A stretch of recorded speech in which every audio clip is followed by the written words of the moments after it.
Today we'll look at Gauss-Jordan elimination and compare this with Gaussian elimination. So starting with Gaussian elimination and our linear system over here, represented by this augmented matrix, then Gaussian elimination reduces this matrix to row echelon form. So to do that, we'll start by flipping the first two rows, because we want a leading one in each row. And the leading one in the bottom row should be to the right of the one in the top row. So after flipping those two equations, our matrix looks like this.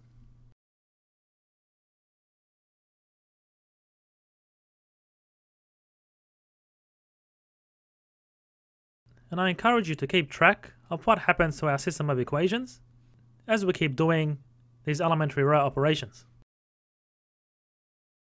So let's copy our result down.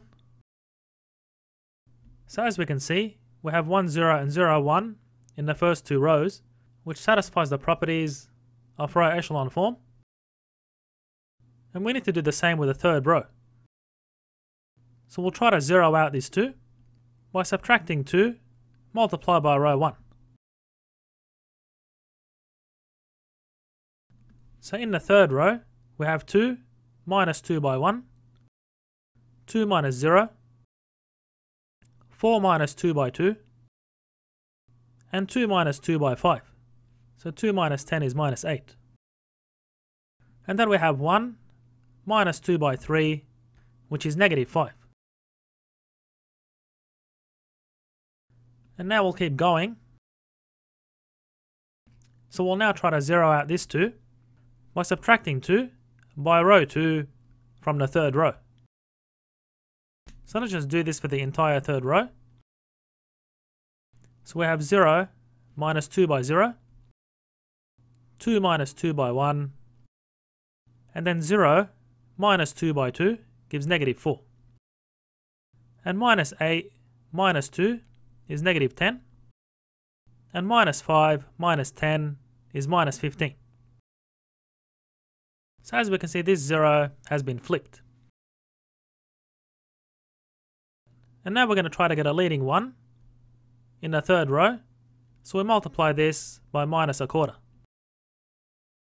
So 0 and 0 by negative a quarter will remain 0. So only these three terms are going to change. So minus 4 by negative a quarter is 1. Minus 10 by minus a quarter is 5 on 2. And minus 15 by negative a quarter is 15 on 4. So up to here, we see that we have row echelon form, because we have a leading one in each row, and each one in the next row is to the right of the one in the previous row. So this process, by achieving row echelon form using elementary row operations, is called Gaussian elimination. So this is basically the forward pass. And now let's copy our resulting matrix to do the backward pass. So I'll just do this up here, and we'll copy it again down here. So in the backward pass, we want to achieve reduced row echelon form. So effectively we want zeros where these two entries are, given that we want zeros in the columns of the leading ones. So we'll start off by subtracting 2 multiplied by row 3 from this row, because given these zeros, we're not going to modify these previous entries. So our second row is going to look like this. So we have 0 minus 2 by 0, 1 minus 2 by 0, and then 2 minus 2 by 1,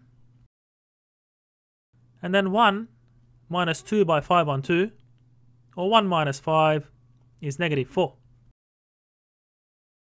And then we have 5 minus 2 by 15 on 4, or 5 minus 15 on 2. So we can multiply this 5 by 2 on 2, and we get 10 minus 15 is negative 5 on 2. And now let's do the next operation in the next step. So to make this 2 a 0, we'll again minus 2 by row 3 from the first row. Because we're not going to modify these two entries given these zeros in the third row. And let's put our result down here. So we have 1 minus 2 by 0, 0 minus 2 by 0, 2 minus 2 by 1, and then 5 minus 2 by 5 on 2, which is 0. And then we have 3 minus 2 by 15 on 4, or 3 minus 15 on 2. So if we multiply 3 by 2 on 2, we get 6 minus 15, which is minus 9 on 2. So as we can see now, this matrix is in reduced row echelon form, which I'll write RE for a shortcut.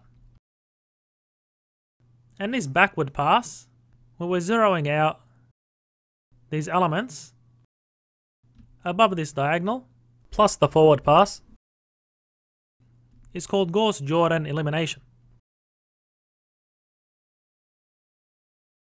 So what we've done is reduced our system to x1 plus 0x2 plus 0x3 plus 0x4 is equal to minus 9 on 2.